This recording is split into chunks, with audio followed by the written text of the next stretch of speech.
Hello friends, I am Gaurav Patel from 12 notes music productions. तो आज का जो चैप्टर है हमारा वो है improve your music production skills.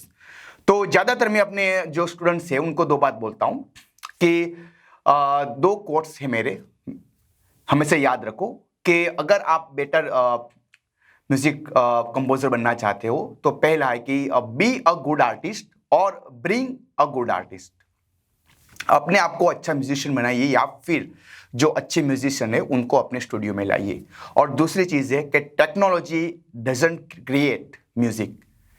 Technology पर इतना भी आप डिपेंड मत रहिए म्यूजिक बनाने के लिए, क्योंकि टेक्नोलॉजी हमेशा म्यूजिक नहीं बनाता, लेकिन एक अच्छा दिल बना सकता है।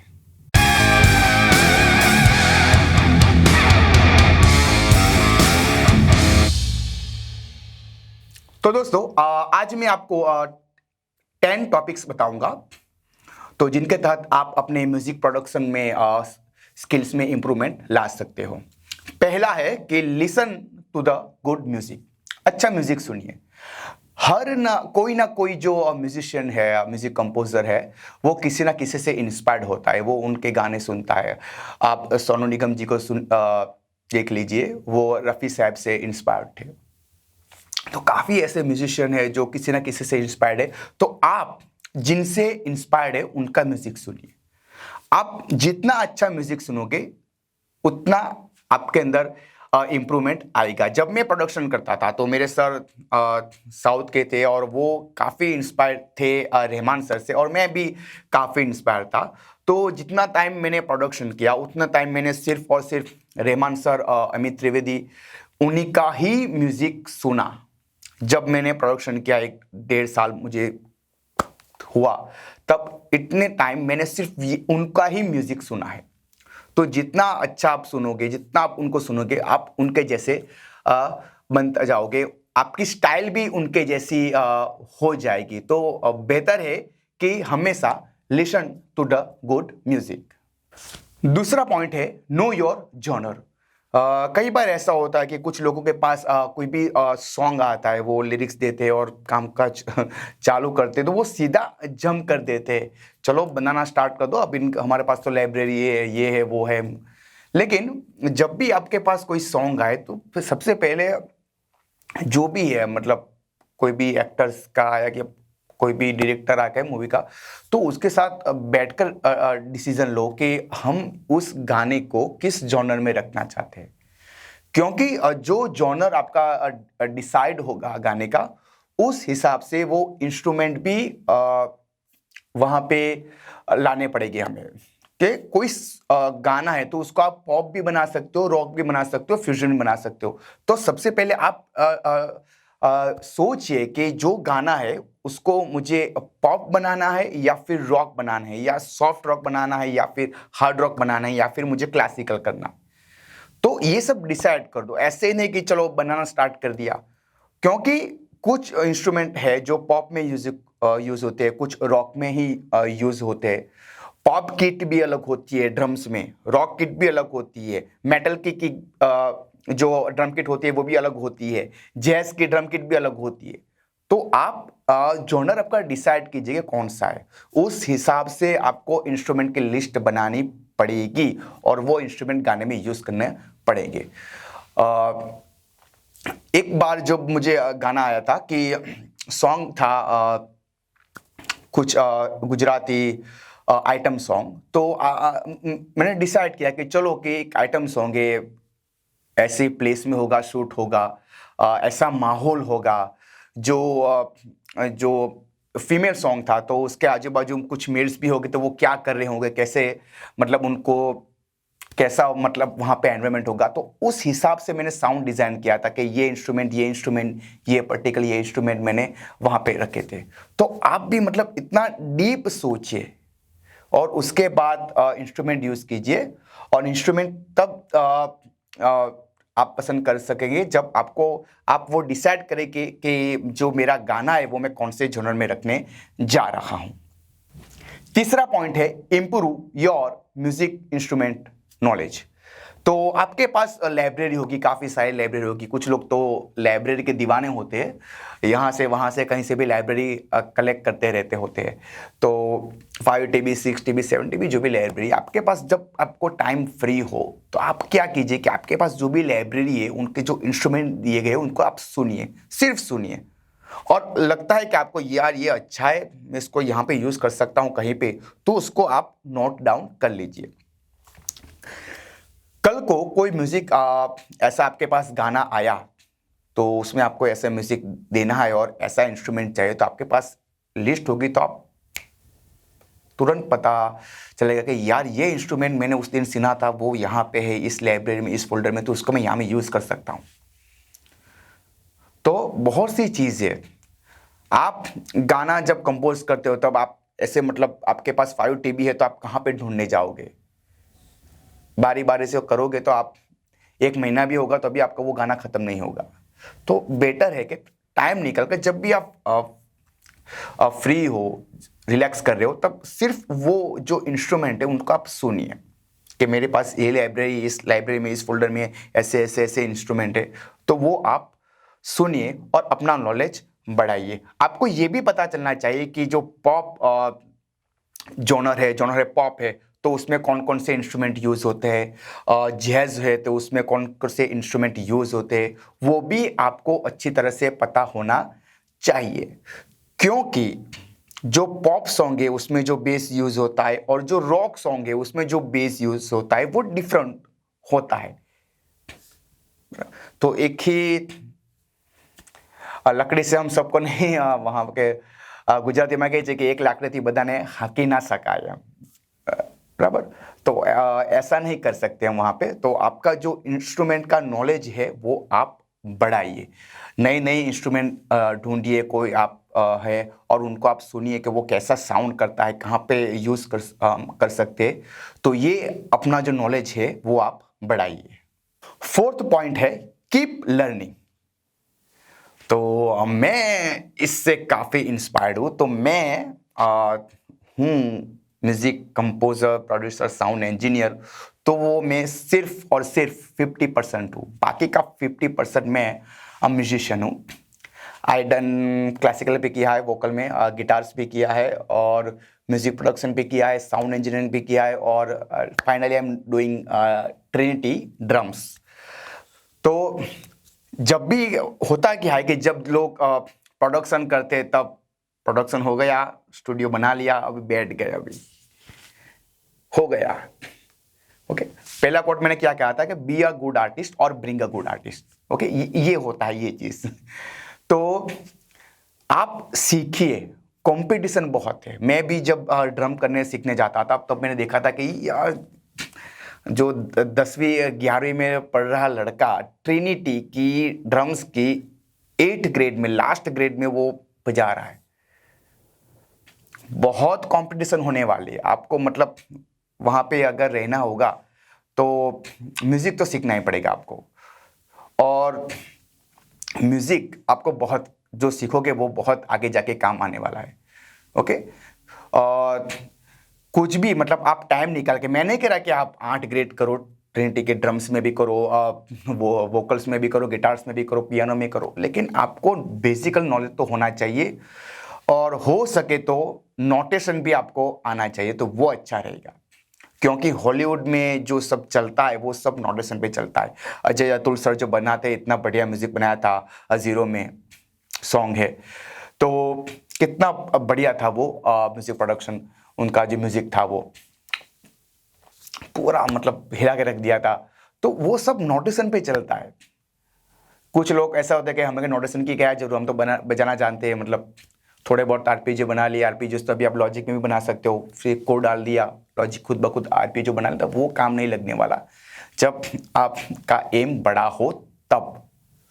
तो हमेशा सीखते रहिए, बहुत काम आने वाला, याद रखिए। 5वां पॉइंट है कॉपी पेस्ट।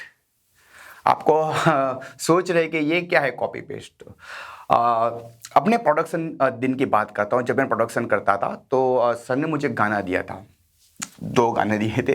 पहला था जय हो, रहमान सर का, और उस टाइम सर ने कहा था कि चलो मैं तुम्हें ये गाना देता हूँ, तुम्हें क्या करना है कि उसका सेम टू सेम कॉपी बनाना है। जो भी बज रहा है, जो भी इंस्ट्रूमेंट स्टूडियो में सब रखा है, तुम्हें जो यूज़ करना यूज़ करो, लाइव करो, कुछ भी करो, लेकिन मुझे ऐसा सेम टू सेम सॉन्ग चाहिए और सब चीज़ तुम्हें अकेले को बजानी है। कुछ भी बजाओ, पियानो बजाओ, गिटार, जो भी इस गाने में यूज़ हुआ है सब यूज़ करो, तुम्हें अकेली ये सॉन्ग पूरा करना है। तो क्या किया कि जो मोबाइल था मेरा उसमें सारे सॉन्ग डिलीट कर दिए मैंने, और उसके बाद क्या किया कि जय हो सॉन्ग डाउनलोड कर लिया और वहाँ पे हर रोज़ हफ्ते तक मैंने वो सॉन्ग सुना। और उस दिनों मेरी स्टार्टिंग थी, मतलब ज़्यादा तो 3-4 महीने भी हुए थे मुझे वहाँ पे। तो एक दिन तो लिटरली आई क्राइड, रोया मैं, क्योंकि हो नहीं रहा था मुझसे। फिर सर ने थोड़ा बहुत समझाया, धीरे धीरे करके टाइम लगा, लेकिन वो गाना मैंने फिनिश किया। उसके बाद एक सॉन्ग मुझे दिया था सर ने कि देव डी का था, पायलिया पायलिया छन छन शोर करे कि मैं पिया घर जाऊं। तो वो गाना मुझे सर ने दिया कि चलो इसका मतलब तू कॉम्प पेश करो।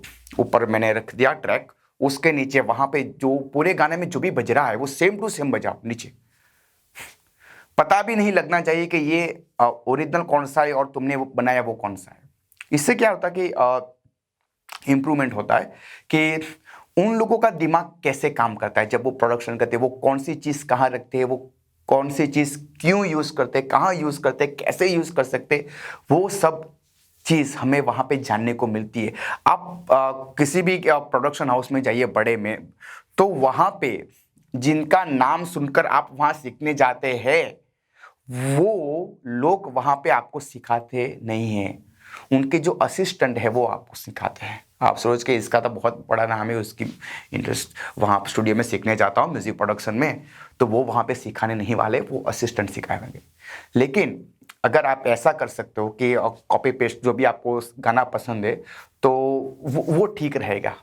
और क्या होगा कि आप भी उन जैसे, आपकी जो स्टाइल है वो उनके जैसी बन जाएगी। मैंने सिर्फ यही किया था कि रहमान सर और अमित त्रिवेदी जी के गाने जो मैंने थे वो कॉपी पेस्ट करता था, तो थोड़ी मुझे मतलब मेरी स्टाइल भी उनके जैसी हो गई थी कि जब भी मैं सॉन्ग बनाता तो मतलब थोड़ी बहुत मेरी जो स्टाइल है वो उनसे मेल खाती थी। ओके, तो ये बहुत ही अच्छी प्रैक्टिस है। आप किया कीजिए कॉपी एंड पेस्ट, जो भी आपको इंस्पायर्ड है, जो भी आपका जॉनर है, आपको पसंद है ज़्यादा, तो उसका गाना लीजिए और सेम टू सेम आप 1 बाय 1 ट्रैक जो भी इंस्ट्रूमेंट है वो आप यूज़ कीजिए और सेम टू सेम उसका कॉपी बनाइए और सुनिए कि उनके और मेरे में क्या डिफरेंस है, उसका सेम टू सेम बनाइए। 6 पॉइंट है मेकिंग गुड ट्यून्स। तो यहाँ पे मैं आपको 2 इंटरव्यूज दे रहा हूँ, नीचे लिंक दे रहा हूँ मैं। लक्ष्मीकांत प्यारेलाल आपने नाम तो सुना होगा, और रहमान सर, 2 इंटरव्यू है। तो एक बार प्यारेलाल जी ने कहा था, एक इंटरव्यू मैंने देखा था कि जो पहले के जो म्यूजिक है और अभी के जो म्यूजिक है उसमें क्या फ़र्क है। क्यों पहले के जो म्यूजिक है 90s 70s 80s के जो इतने मतलब स्वीट लगते हैं, तो उन्हें क्या था कि उस टाइम क्या था कि वो लोग 2 चीज़ों पे बहुत ध्यान देते थे। तो पहला था कि गुड लिरिक्स और एक अच्छी मेलोडी। इस वजह से उस जो ज़माने का जो सॉन्ग्स है वो आज भी इतने पॉपुलर है। हम क्या करते हैं कि अभी जो हमारे पास कोई भी सॉन्ग आता है तो हम क्या करते हैं कि उसको लेयरिंग करने में ही लग जाते हैं।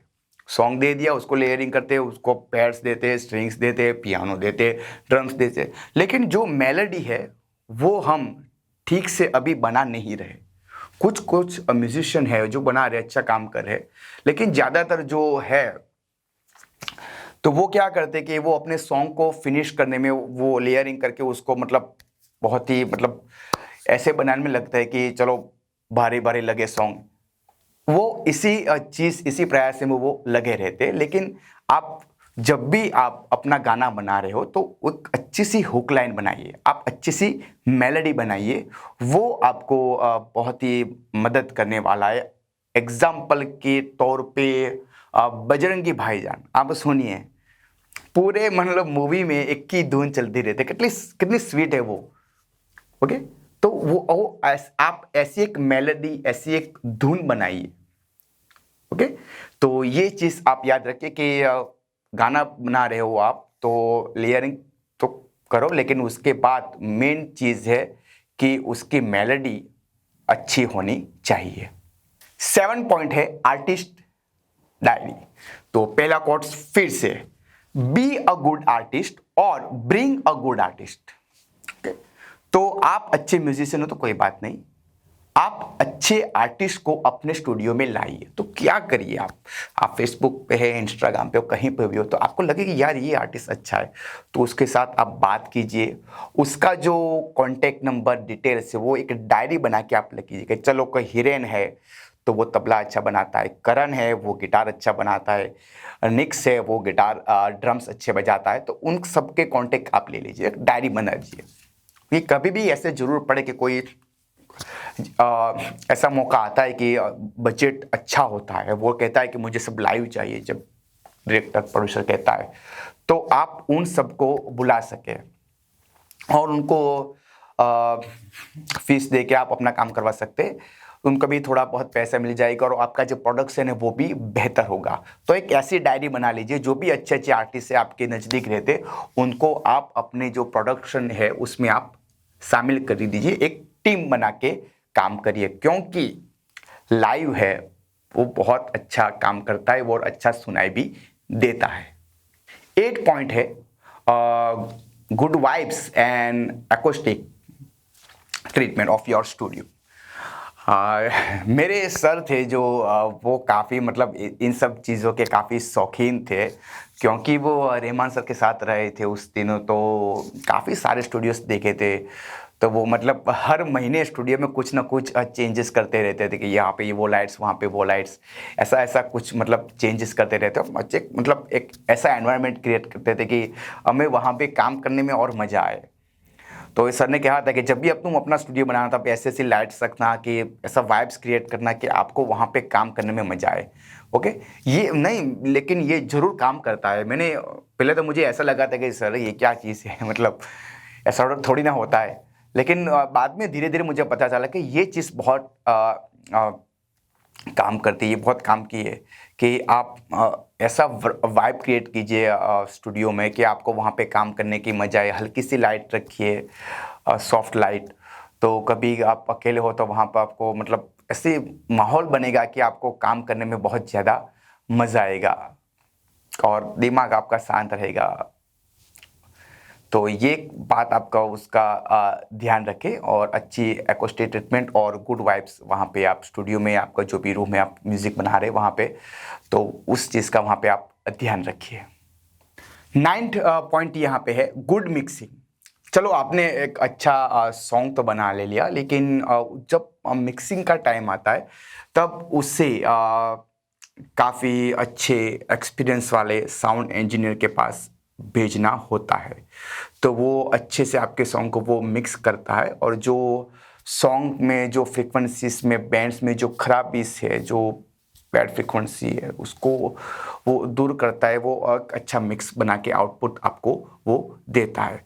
अगर आप मिक्सिंग आपको नहीं पता तो आप मिक्सिंग मत कीजिए, थोड़ा सा बजट बढ़ा के आप किसी अच्छे से साउंड इंजीनियर के पास गाने को मिक्सिंग के लिए आप भेज सकते। काफ़ी गलती वहाँ पर भी होती है कि प्रोडक्ट तो अच्छा होता है, लेकिन जब मिक्सिंग के लिए गाना जाता है मतलब वहाँ से कुछ और ही हो जाता है, मतलब कुछ बिगड़ जाता है, वहाँ से इतना अच्छा रिजल्ट नहीं होता। तभी हमें बुरा फील होता है कि यार मैंने इतनी मेहनत की थी, इतने सारे लाइव इंस्ट्रूमेंट रिकॉर्ड किए, लेकिन ये मिक्सिंग के बाद मतलब कुछ मज़ा नहीं आ रही वहाँ पे। ओके, तो एक गुड मिक्सिंग होता है, वो भी बहुत अच्छा होता है कि आपने इतनी मेहनत की है, तो जो वो मिक्सिंग है वो उससे और थोड़ा सा निखार कर आपको वो दे, और जो आपकी स्किल्स है वो तब भी आगे बढ़ेगी। वरना क्या होगा कि आप जैसा मिक्सिंग अच्छा नहीं होगा तो क्या होगा कि आपका जो मोरल है वो टूटता जाएगा। आप निराश होते जाएगी कि यार मैं इतनी मेहनत कर रहा हूँ लेकिन मेरा मतलब साउंड उन जैसा लग नहीं रहा है, उनके जैसा साउंड नहीं कर रहा है, उनके जैसा मतलब लग नहीं रहा है। वहाँ पे आपको बुरा लग सकता है, आपका जो मोरल है वो और भी वहाँ पे डाउन होगा। तो एक चीज़ ध्यान रखिए कि आपका मिक्सिंग है वो आपका आप उसको बेटर करने की ट्राई करो। ज़रूर हो तो जो भी साउंड इंजीनियर है उसके पास आप बैठो और डिस्कशन करो सभी चीज़ों का कि आपको क्या चाहिए सॉन्ग में, किस इंस्ट्रूमेंट की आवाज़ ज़्यादा चाहिए, रिवर्ब कैसा चाहिए। आप उनको आप थोड़ा बहुत आप बता सकते हो कि मेरी रिक्वायरमेंट्स ऐसी है, कुछ ऐसा गाना होना चाहिए। लास्ट में अपग्रेडिंग योर स्टूडियो इक्विपमेंट्स। आपके जो भी स्टूडियो के गियर्स है आप उनको कुछ समय के बाद आप क्या करिए कि अपडेट करते रहिए। ओके, हमें पता है कि कुछ इंस्ट्रूमेंट्स स्टूडियो के बहुत महंगे होते हैं, स्पीकर्स है, तो आप उसको मतलब ऐसा तो नहीं कि 1-2 साल में आप स्पीकर्स आप जो है वो अपग्रेड कर सकते हैं, क्योंकि यामा के HS8 है, एडम TV8 है, काफ़ी महंगे स्पीकर है। लेकिन आपका लेवल मतलब थोड़ा जो लेवल होता है वो उस हिसाब के आपके पास इक्विपमेंट्स तो आपको होने ही चाहिए। ओके, 10,000 या 12,000 या 15,000 वाला कोई भी इंटरफेस है और एक इंटरफेस है 80,000 90,000, तो वो अच्छा साउंड करेगा ही वहाँ पे। तो आप जितना कमा रहे हो उनमें से थोड़ा थोड़ा पैसे आप जो भी आपका स्टूडियो है उसको अपग्रेडिंग में आप लगा दो, क्योंकि मार्केट में बहुत कुछ नया आ रहा है। आप रहमान सर को भी देखिए कि हर वक्त वो ऐसे चीज़ों के दीवान हैं, वो कुछ भी नया इंस्ट्रूमेंट वो लाते रहते हैं। तो कीप अपग्रेडिंग योर स्टूडियो। जो भी आपके गियर्स है उसको थोड़ा बहुत अपग्रेड करते रहिए, थोड़ा थोड़ा। चलो कि मान लिया कि आप मॉनिटर्स को अपग्रेड नहीं कर सकते, लेकिन दूसरी कुछ चीज़ें हैं उनको आप अपग्रेड करते रहिए, तो तभी आपको थोड़ा थोड़ा आप चेंज आएगा आपके अंदर, आपके जो म्यूज़िक स्टाइल है उसमें भी आपका बहुत चेंज आएगा। तो ये सब चीज़ों का ध्यान रखें। तो जो अगला चैप्टर है उसमें मैं आपको बताऊंगा लाइव मिक्सिंग, जो ड्रम्स लाइव रिकॉर्ड हुए उनके मिक्सिंग के बारे में बताऊंगा, टिप्स और ट्रिक्स। तो थोड़ा बहुत मैं एक बिसाइड दिस मैं एक प्रोफेशनल ड्रमर भी हूँ, तो मैं आपको वहाँ पे टिप्स दूंगा थोड़ी कि जो लाइव ड्रम्स हमने रिकॉर्ड किए हुए हैं उनको हम कैसे उसके मिक्स को हम बेटर कर सकते हैं। तो आपके जो भी क्वेश्चंस है तो आप कमेंट सेक्शन में नीचे आप डाल सकते हो, तो मैं आपके जो भी क्वेश्चंस है उनको मैं आंसर वहाँ पे दूंगा। तो चलिए मिलते हैं, धन्यवाद।